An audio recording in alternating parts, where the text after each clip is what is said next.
together forever، كلمتين باللغة الإنجليزية كتردد ديما عند عشاق نادي الوداد الرياضي.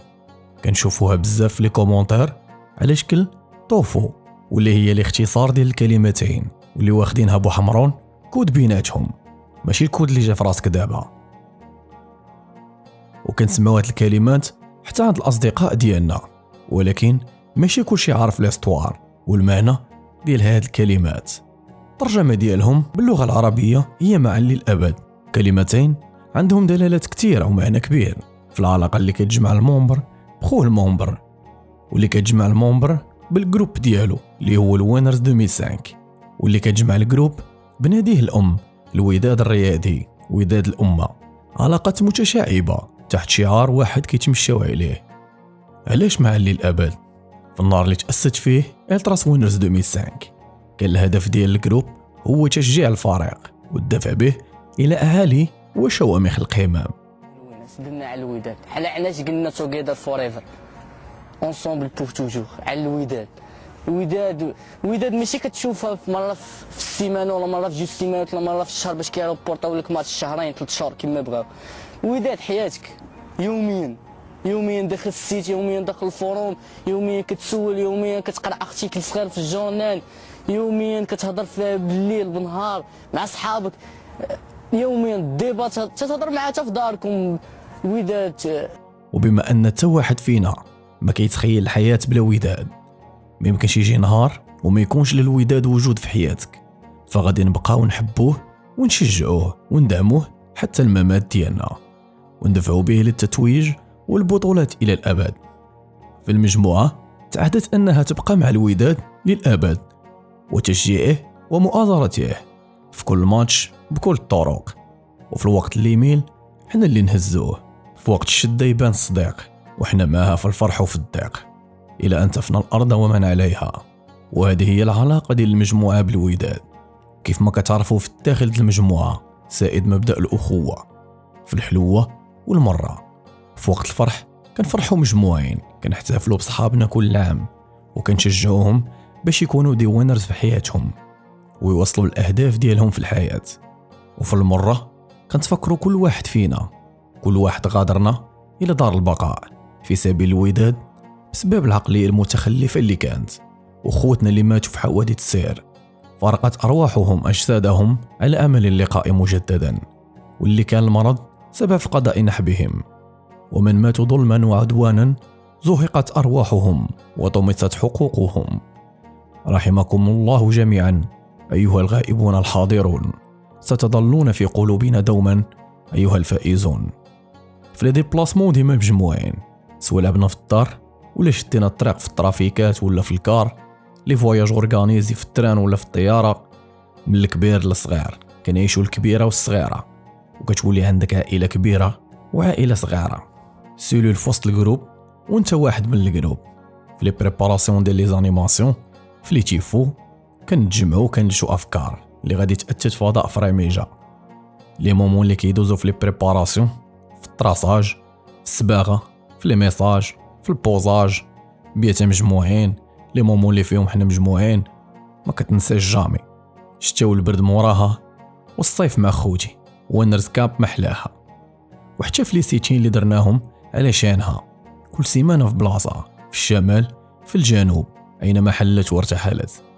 مع للأبد لن يمر يوم لن يكون فيه الوداد حاضرا، وهادشي اللي كيساهم في علاقة المومبر بخوه المومبر، حيت ما يمكنش تكون المجموعة بلا لي مومبر ديالها. وهذه علاقة المومبر بالمجموعة، والوجود ديال المجموعة والاستمرارية ديالها منوط بلي مومبر ديالو، جيل مورا جيل كيحمل الرسالة والمشعل خلف الوداد. بما أن أي التراس عندها شعار ديالها together forever، هو الشعار اللي اختارته الوينرز النهار الأول، عاد بينها وبين الوداد. كاع لو زلترا عندهم سلوغون، ولكن ماشي فحال الوينرز، لأن الوينرز غادي ترجع منه طقس من طقوس ديالها، الطقس اللي كيتمارس مرة في كل سنة كتذكير بالعهد اللي على العاتق ديال الجميع أن نظل معا للأبد الوداد والوينرز في البداية ديال كل سنة أو كل موسم كروي. بالضبط في المباراة الثانية في الميدان ديالنا كيتمارس هذا الطقس. في أول مرة غادي تمارس الطقس وغادي يبان فيه السلوغون ديال الجروب، غادي تكتب على توب كبير على شكل بانر بالحمر والكحل، مكتوب عليه باللون الابيض Together Forever. في 1 فاتح يناير 2006 الوداد ضد اولمبيك خريبكا في الدور 14 من البطوله الوطنيه، غادي يخرج سلوغون للوجود لاول مره، وغادي يتعلق البانر ديال Together Forever. والدخله كانت عباره على تيفو ابوند، سينتات ديال بلاستيك ودي فوال. ومن هنا انطلقت المسيره ديال هاد القطعه الثمينه، وارتبطت هاد البانر بانيماسيون ولا تيفو في كل ظهور ديالو، واصبح شائع في الوسط الودادي على ان هاد المناسبه في كل سنه، خصوصا وليدات الجروب اللي عارفين التاريخ ديالو. وحنا اليوم غادي نختاروا محطات معينه ومختلفه واللي ظهر فيها البانر وتوسط في ريميجا في الموسم 2008-2009. في الجوله الثالثه في البطوله الوداد غادي يواجه اولمبيك خريبكا، وإلى ما اعتقد هاد المقابله تهزمنا ب1-0. غادي يكون البانر معلق وغادي يكونوا معاه دي درابو مرسومين. في هذا الوقت مازال ما كاينش لي درابو نيميريك اللي كنشوفوهم في الفيراج دابا، وهاد دي درابو مرسومين على الثوب وفيهم لي لوغو ديال الوينرز ولي لوغو ديال الوداد.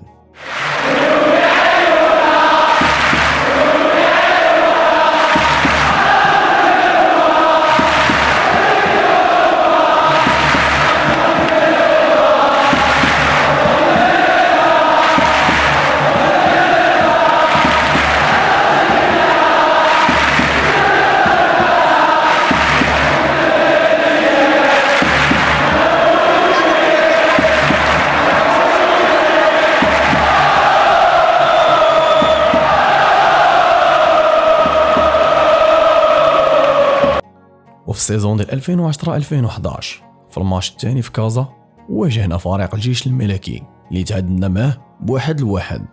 تعلق البانر في ريميجا وكان معاه تيفو احتفالا بمرور 10 سنوات على تأسيس مجموعة الوينرز 2005. تيفو تكتبات فيه 5 باللون الأبيض كبيرة، دليل على 5 سنوات المدة اللي قضاها الجروب في مدرجات في ريميجا، في خلفية من اللونين الأسود والأحمر، وهو نفس الخلفية اللي كاينه في البانر، وهما الالوان اللي كيتشكل منهم اللوغو ديال الجروب اللي غادي يكون في الجانب الايسر النصف ديالو.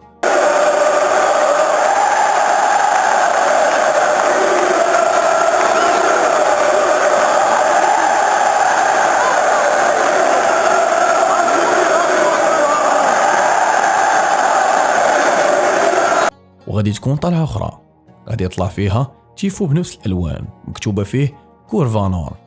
صراحه ما عقلتش على اش من عام طلع هاد تيفو ولا الفريق اللي لعبنا ضده، اللي عقل عليه فكرنا فيه.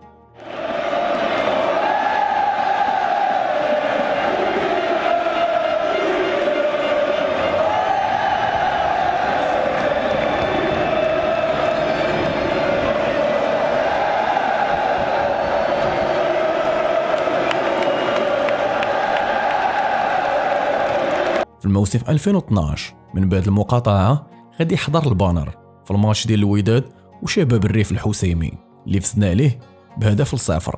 غادي يتعلق البانر وغادي تكون انيماسيون بالسينتات.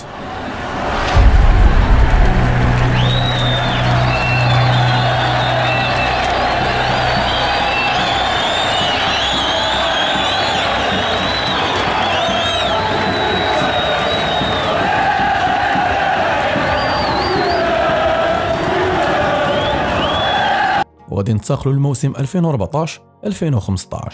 الوداد ضد الفتح الرياضي الرباطي، المباراة اللي غادي نفوزوا بها 4-2. غادي يتعلق البانر بوحدو في ريميجا في الوقت اللي عناصر الفرماجة بقاو على برا زاهين، حتى دخلت الفرقة لداخل رقعة الميدان وغادي يدخلوا في لحظة واحدة. رسالة واضحة على النظام والتنظيم والتحضر وقيم الوداديين. دار كراكاج مع لي بوندرول بالهجاج وحتى لي ستروبو الفلام.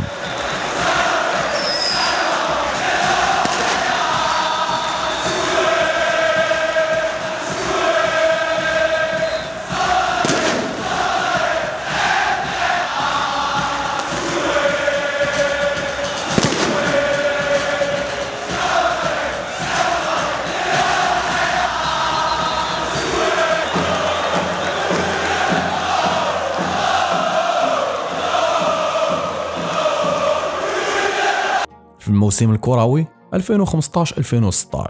الوداد الرياضي كيستقبل الدفاع الحسني الجديدين واللي غادي نفوزوا عليهم بجوج أهداف لهدف واحد. وهنا غادي يكون تيفو مع البانر اللي غادي تكتب فيه UW05 وهي اختصار الالتراس وينرز 2005. غادي تكتب بالبلاستيك على شكل دي زيتوندار بالبلاستيك الابيض، والخلفيه كانت باللون الاحمر والاسود نفس الخلفيه ديال البانر. وهذا الماتش هو اللي خرج فيه الفيديو ديال فورزا راكادزي.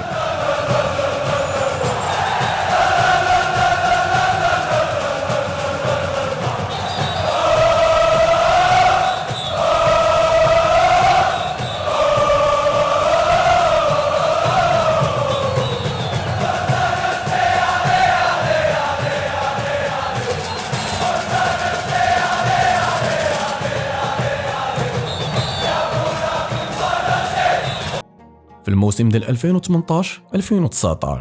غادي نواجهوا الفتح الرباطي واللي فزنا فيه ب3-0. دار كورتاج للتيران ودارت انيماسيون بالنفاخات مع البانر.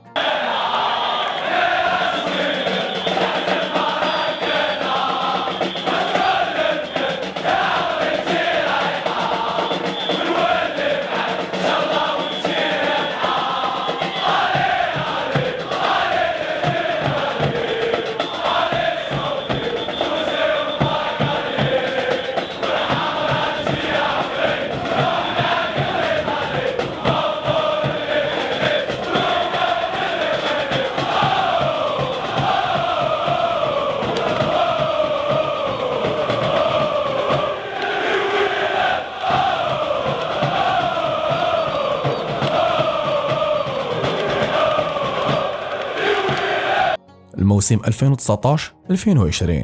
وهذه المقابلة غادي ننتصروا فيها على طنجة ب4-0. هذه المرة غادي يكون دوبل تيفو الأول غادي تكتب فيه فيداين فونت زوين أي فدائي، لأن الوينرز كيتعتبروا فدائي الوداد دائما نفس الخلفية الأحمر والأسود واللوغو ديال الفدائي. في الطلعة الثانية غادي يكون حرف W كيتوسط فريميجا، وهذا الحرف هو الحرف اللي كيجمع الوداد والوينرز دليل على انهم واحد ومع للابد. وحرف W غادي يدار بلاستيك على شكل دي درابو.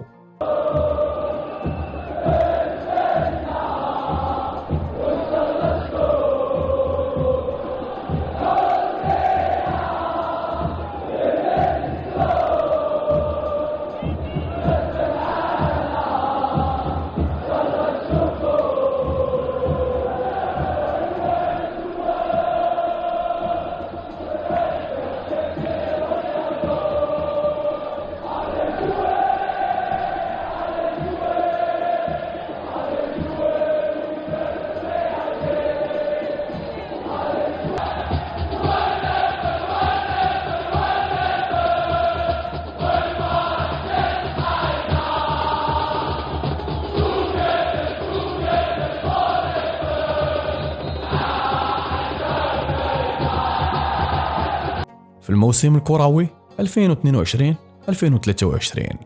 غادي نستقبلوا النهضة البركانية اللي غادي ننتصروا عليه ب2-0. غادي تطلع الوينرز دوبل تيفو بنفس التام ديال توغيدر فوريفر. غادي تكتب في الطلعة الأولى من المهد إلى اللحد، والطلعة الثانية غادي تكتب مع للأبد. وقدامهم غادي تطلع لوحة اللي فيها شخصيات ورجالات الوداد وألقاب كتدل على تاريخ الوداد منذ البداية ديالو إلى يومنا هذا، ومن بعدها غادي دار كراكاج.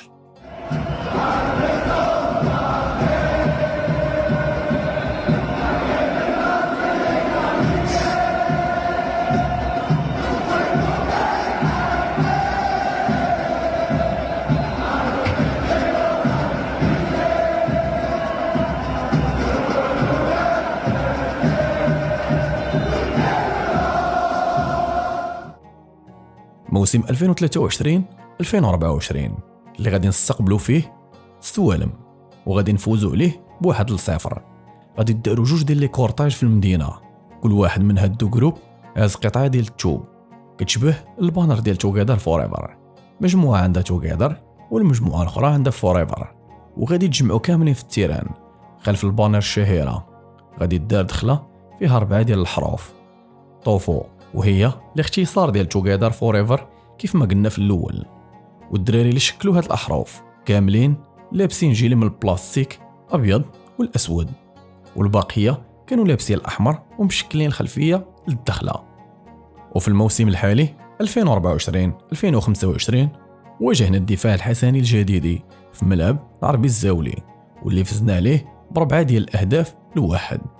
وبما اننا في هذه الحرب البارده اللي تضيق على الاولتراس والجمهور ككل، لا من المنع ولا الويكلو ولا المنع ديال التيفويات، الوينرز غادي تهز ميساجات بهذه المناسبه رغم القمع والتضييق على الحريات والتخوين، رغم كل التضحيات. لنا معدن لا تبرزه سوى الازمات، حماة النادي من استهداف المؤسسات، معا للابد اوفياء حتى الممات. واللي شرحنا المضمون ديالهم في الفيديو للخر، كانت هذه فرصه باش نشرحوا للجميع هذا الطقس وهذه الكلمات اش كيعنيو للمجموعه وللوداديين.